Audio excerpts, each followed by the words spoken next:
एक पीला रूप, बगल का काला रूप, उसके बीच का नीला रूप, केसरिया रूप, 7 रूपों में अग्नि हो जाती है।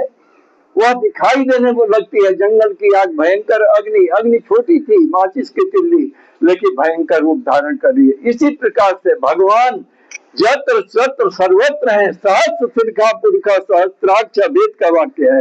सहस्राक्ष सहस्रपात, सब भूमि गम सर्वत स्पृशात तिष्ठ दशांगुलम। वह प्रभु सबको देख रहा है, सबको जान रहा है, लेकिन जब हम साधन करेंगे तब हमको प्राप्त होंगे। और साधन का तरीका क्या है? ब्रह्म मुहूर्त में जगना, उनका चिंतन करना, पूजा पाठ करना, दान पुण्य इत्यादि करके हम भी मोक्ष की गति को प्राप्त कर लेते हैं। जैसे हवा चलती हुई दिखाई नहीं देती है, लेकिन शरीर पर तेज हवा का दबाव पड़े तो हम कहेंगे कि आंधी चली है।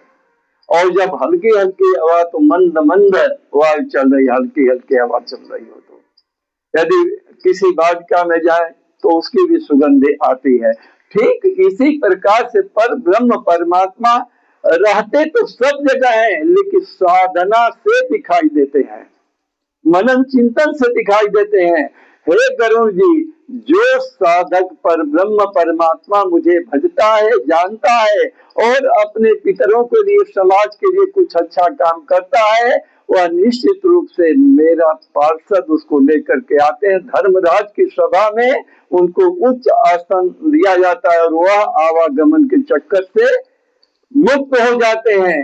लेकिन बार बार जन्म लेते हुए मनुष्य के शरीर को प्राप्त करने की कोशिश जरूर करनी चाहिए, क्योंकि मनुष्य के शरीर से ही सब कुछ आप कर सकते हैं। बोलिए आनंद कंद भगवान की जय, बोलिए गरुड़ जी महाराज की, विष्णु भगवान की, श्री गरुड़ महापुराण की, सब संतन की, सब भक्तन की, सब पितरन की